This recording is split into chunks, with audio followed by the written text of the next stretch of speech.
अप्रैल में भाई ये हाल है तो मई जून में क्या होगा। गर्मी किस कदर झुलसा देने वाली पड़ रही है इसे लोग यूं ही बता रहे हैं। इतने बरसों का रिकॉर्ड टूटा, इतने बरसों का रिकॉर्ड बना, ये सब हम आपको नहीं बताएंगे क्योंकि जो चिलचिलाती धूप इस वक्त आप महसूस कर रहे हैं वो नंबर और रिकॉर्ड में क्या ही बयां हो पाएगा। जब गर्मी के दिन आएंगे, तपती दोपहरें लाएंगे, सन्नाटे शोर मचाएंगे, ये सब हमने सुना था, पर अब इसका शायद आप 10 गुना देख रहे हैं क्योंकि गर्मी का आतंक कुछ ऐसा है कि दिन तो दिन अब रात भी राहत भरे नहीं रह गए। दीवार कभी आप छुए बगैर एसी चलाए दहकता हुआ मिलेगा। पंखे गर्म हवा फेंक रहे हैं, कूलर बेअसर है और एसी तो अव्वल सब अफोर्ड नहीं कर सकते। जो कर सकते हैं वो भी मीटर देखकर थोड़ा बहुत चलाते हैं, पर ये भी कई दफ़ा फेल कर जा रहे हैं। कर ही जाएंगे क्योंकि दुनिया के सबसे गर्म 100 शहरों में इस समय 98 शहर भारत के ही हैं। अप्रैल में तापमान 44 से 45 डिग्री। उत्तर प्रदेश, मध्य प्रदेश, महाराष्ट्र, राजस्थान, लिस्ट लंबी है। पर आपको लगता हो कि ये कहानी इतनी भर की है, तो ऐसा नहीं है। जो हम अभी महसूस कर रहे हैं वो तो बस एक ट्रेलर भर है।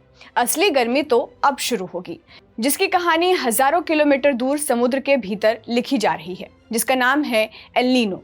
वैज्ञानिक सिर्फ इस बार चर्चा एल नीनो की नहीं कर रहे हैं बल्कि सुपर एल नीनो की भी कर रहे हैं। क्या है ये, क्यों ऐसा कहा जा रहा है कि इसका असर सिर्फ तापमान तक सीमित रहेगा? ये पूरी दुनिया को हमेशा के लिए बदल देगा। भारत पर इसका कितना खतरनाक असर पड़ने वाला है, गर्मी से इतर और कौन सी समस्याएं मुंह बाए खड़ी हैं, आज इसी की बात करेंगे। नमस्कार, मेरा नाम खुशबू है और आप देख रहे हैं न्यूज पिंच। दुनिया का सबसे बड़ा महासागर है प्रशांत महासागर। ये इतना विशाल है कि अकेले ही पृथ्वी के लगभग 1/3 हिस्से को ढकता है। समान परिस्थितियों में यहाँ एक बैलेंस बना रहता है। भूमध्य रेखा के आसपास तेज हवाएं बहती हैं जिन्हें ट्रेड विंड्स कहा जाता है। ये हवाएं सिर्फ हवा नहीं ले जाती बल्कि समुद्र के गर्म पानी को भी अपने साथ ढकेलती हैं। इसका असर ये होता है कि एशिया और ऑस्ट्रेलिया के पास समुद्र का पानी ज्यादा गर्म रहता है, वहीं दक्षिण अमेरिका के पास समुद्र की गहराई से ठंडा पानी ऊपर आता रहता है। ये एक तरह का प्राकृतिक संतुलन है। एक तरफ गर्म पानी है, दूसरी तरफ ठंडा पानी, और इसी संतुलन पर दुनिया का मौसम टिका होता है। लेकिन हर कुछ साल में ये बैलेंस बिगड़ जाता है। ट्रेड विंड्स कमजोर पड़ जाती हैं या उनकी दिशा बदल जाती हैं।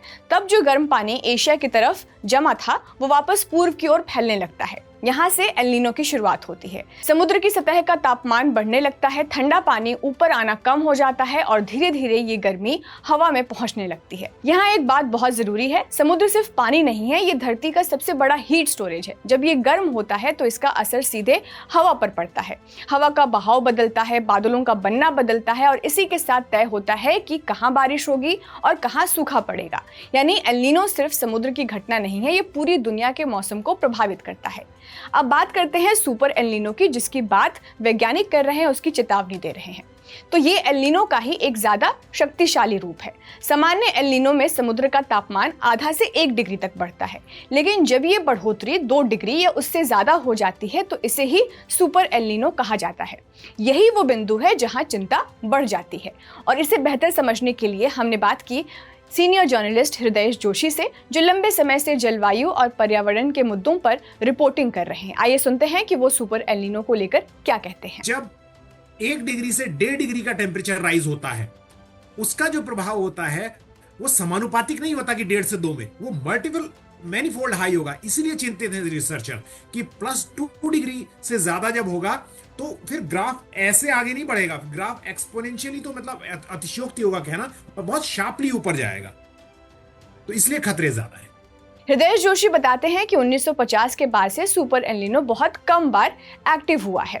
आखिरी बार 2015-16 में ऐसा हुआ था जब दुनिया ने रिकॉर्ड तोड़ गर्मी का सामना किया था, लेकिन इतिहास में इससे भी ज्यादा डरावना जो एग्जाम्पल है वो 1877 और 78 का है, बल्कि एक वैश्विक त्रासदी बन गई थी। उस समय भारत, चीन, ब्राजील और अफ्रीका जैसे कई हिस्सों में भीषण सूखा पड़ा, फसलें बर्बाद हो गई, नदियां सूख गई और अनुमान है कि 3 से 6 करोड़ लोगों की मौत हुई।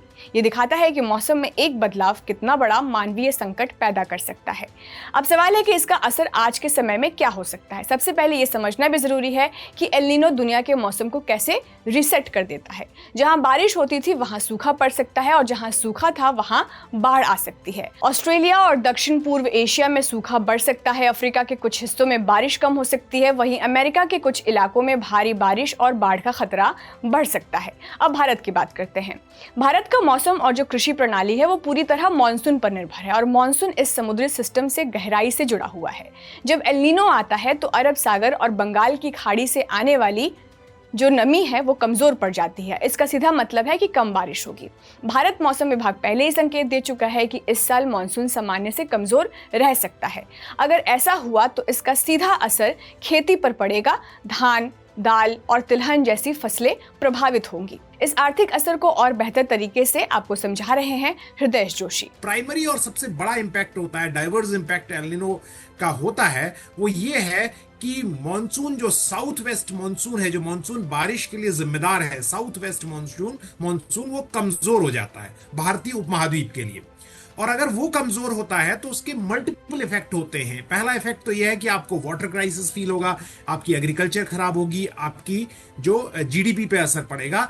और क्योंकि पानी कम है इसलिए बिजली का संकट भी हो सकता है, पावर कट्स हो सकते हैं। इसलिए आपके यहाँ जो आबादी है, जो लोग रह रहे हैं पॉपुलेशन, उनको और ज्यादा सीवियरिटी झेलनी पड़ेगी।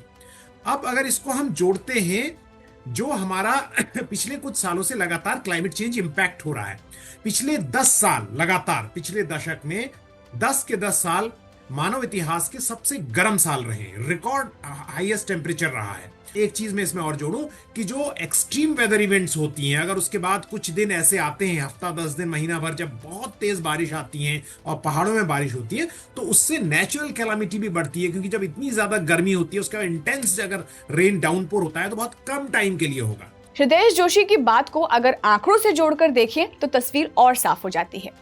लैंसेट की एक रिपोर्ट के अनुसार 2023 में भारत को गर्मी की वजह से लगभग 12 लाख करोड़ रुपए का नुकसान हुआ।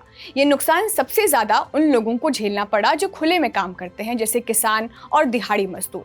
उनके पास न एसी है, न ठंडी जगह और न ही काम रोकने का विकल्प। ये भी समझना जरूरी है कि इस बार की गर्मी के पीछे सिर्फ एल नीनो नहीं है, और भी कई कारण हैं, जैसे वेस्टर्न डिस्टर्बेंस का कमजोर पड़ना। ये एक मौसम प्रणाली है जो भूमध्य सागर से जाती है और उत्तर भारत में बारिश लाती है। इस बार ये कमजोर रहा। इसके साथ ही एक और घटना हो रही है जिसे हीट डोम कहा जाता है। ये एक तरह का ढक्कन होता है, समझिए, जो गर्म हवा को ऊपर उठने नहीं देता। वो हवा एक जगह फंसी रहती है जिससे दिन और रात दोनों गर्म हो जाते हैं। अब एक और चिंता की बात है, हिंदू कुश हिमालय क्षेत्र में लगातार चौथे साल बर्फ कम हो रही है। इसका मतलब है कि नदियों में पानी कम आएगा और गर्मियों में पानी की कमी और बढ़ेगी। अब सोचिए, एक तरफ बढ़ती गर्मी है, दूसरी तरफ कम होती बारिश है और तीसरी तरफ घटते जल के स्रोत हैं। ये तीनों मिलकर एक गंभीर संकट बना रहे हैं। ऐसे में सवाल उठता है कि क्या ये सिर्फ एक मौसम की खबर है? तो जवाब है नहीं, ये एक चेतावनी है। और इसी चेतावनी के बीच हमें याद आता है एक पुराना सबक। 2010 में अहमदाबाद में भीषण गर्मी पड़ी थी। उस वक्त एक ही महीने में 1000 से ज्यादा अतिरिक्त मौतें हुई थी। इसके बाद 2013 में हीट एक्शन प्लान शुरू किया गया ताकि ऐसी घटनाओं से निपटा जा सके। लेकिन क्या आज हम उस सबक से कुछ सीख पाए हैं? इस सवाल पर हमने एक बार फिर हृदय जोशी से बात की। देखिए, भारत में जो हीट एक्शन प्लान है वो बहुत ज्यादा सॉलिडिफाई नहीं हुए हैं।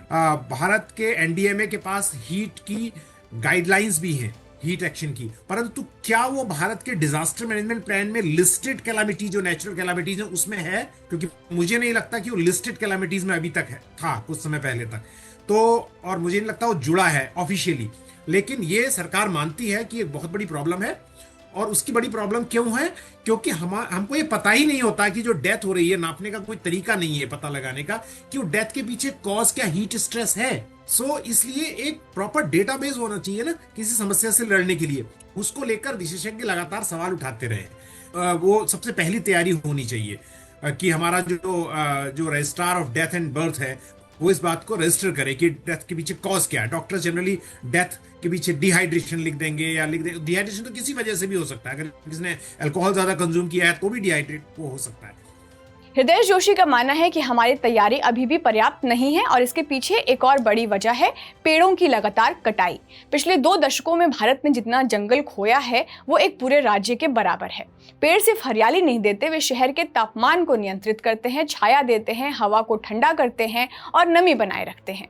जब पेड़ कट जाते हैं तो शहर आसपास के गांवों की तुलना में 1 से 4 डिग्री ज्यादा गर्म हो जाते हैं। तो कुल मिलाकर तस्वीर साफ है कि ये सिर्फ एक गर्मी नहीं है, ये एक बदलता हुआ मौसम है, एक बदलती हुई दुनिया है और सबसे बड़ा सवाल यही है कि हम इसके लिए कितने तैयार हैं। क्योंकि अगर खतरे के संकेत इतने साफ है तो हमारी तैयारी भी उतनी ही मजबूत होनी चाहिए, लेकिन ज़मीन पर जो हालात दिखते हैं वे उतने भरोसेमंद नहीं लगते। तो ये थी हमारी खास रिपोर्ट। आप इस बारे में क्या सोचते हैं हमें ज़रूर बताइए कमेंट बॉक्स में। इस वीडियो को आपके लिए शूट किया था हमारे साथी असद ने, खुशबू के साथ थे आप। नमस्कार।